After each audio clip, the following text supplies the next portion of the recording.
fellas, what's the deal with Ovaltine? The mug is round, the jar is round. They should call it Ovaltine. No, I mean round ting.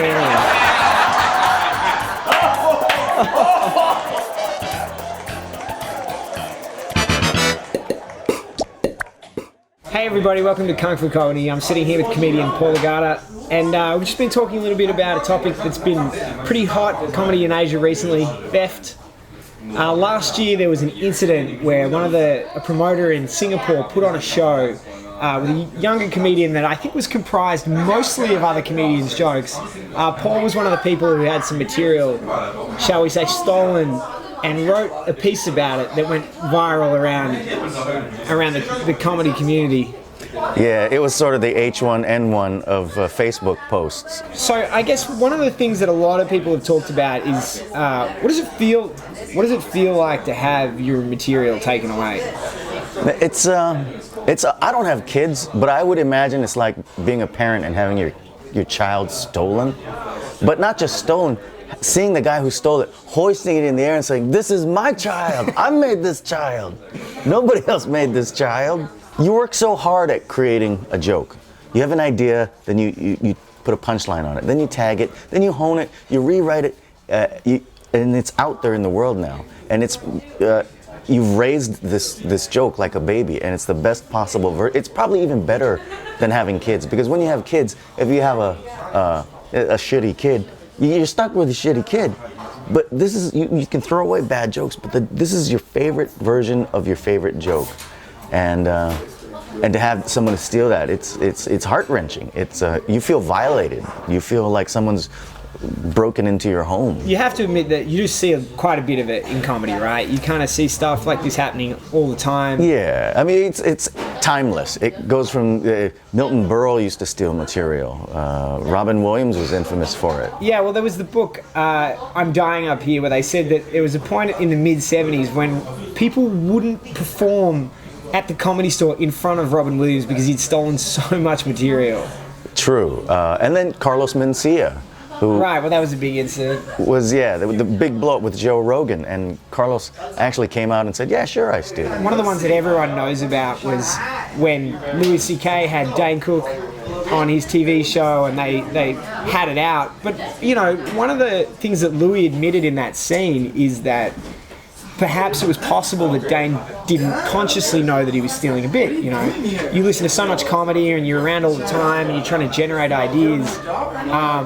One thing that I've seen happen a lot, especially with newer comics, is they get inspired by what they're seeing and they don't realize how close a bit is to something else. Now, I'm not saying that's at all, like, clearly what happened in Singapore is black and white. That guy did something that he subsequently admitted to doing. But on the other hand, you know, I see a lot of people get accused of stealing when when they haven't actively gone out to do it and they're told and they stop doing it, that maybe it's not always so black and white having theft. Yeah, you know, if you're just starting out, I can understand if you, like as you said, get inspired by another comedian and maybe you emulate them to the point where you might even do a joke of theirs. Get your feet wet in the game of comedy, sure, I can see that. But if you're an established comedian, if you've been doing it for a while, you know better. You have no excuse for doing that. I don't know the specifics of the Dane Cook, Louis C.K. thing, but from what I remember hearing, it wasn't just one bit, it was many bits. Really? Do you know, actually, Dane Cook apparently sat down with Steve Byrne and accused him not of stealing his bits, but of stealing his energy. Stealing his energy? Yeah, you know, and he was like super mystical about it. Like, Steve Byrne admits that he just had no idea what he was talking about at all. Yeah, I guess it boils down to this idea that there's stealing where you're like verbatim taking a bit, and then there's inspiration, and there's this huge grey area, which that's what I see more often. You know, I don't see that often in Singapore where someone just flat out, you know, rips a bit consciously.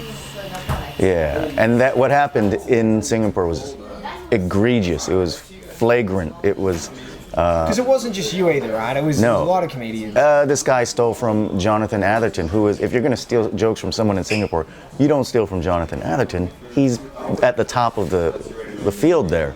And everyone knows what is a Jonathan Atherton joke in Singapore. So this guy was ill-advised to do that. But he did it, he stole it verbatim. He stole the complete sentences in their entirety. So he walked out and he said, "Hey, my name's Paul Ogata," and Yes. With inflections and the way I deliver it, that's how he coached this open micer to deliver my jokes. So how did you find out about it? Well, I guess a bunch of comedians were upset about that. This guy, Quill. Quill Potter. Yeah, Quill Not Potter. to name names, but his name was Quill Potter. The Quill had actually taken jokes from a bunch of people, and some people were upset about it. And he told them, "Oh, well, don't worry about it. You'll get credit in the credits of the show, in the program." Wait, so he contacted them and said, "You will get credit." No, these people complained to him. Oh, and then he'll send you. Then he said, "Oh yeah, don't worry. I'll just give you credit in the program as I can't remember what the phrase was, associate material or something." That's very generous of him. Right. While he's making money off this show. So I know you're going to, you're in Shanghai at the moment. You'll be in Hong Kong at the end of the week, and then you're heading down to Singapore. I'm heading to Singapore next. That's the next stop. That's the next stop. Yeah. And what's the plan? Are you going to talk to Quill? I'm going to track him down, and I'm going to talk with him. I'm going to see face to face. I want to hear from him instead of he wrote me a long letter saying that he apologized, called himself a lot of names, and said that he'd rewrite the show. He'd take it off, he'd stop doing the show and rewrite it, and then put it on later. I love the way he says rewrite the show, like he wrote something in the first place. I'm going to re-steal and choose different still material. Have some comedians that don't tour through here regularly. Right. So I want to, just have closure, face to face, man to man. It wasn't my plan to go to Singapore this year, but after this all went down, You felt the need. Yeah. What's your advice to young comedians who have either been told that they're taking material or that their material is very similar, or feel like some of their material is being used or their act is being taken away for them?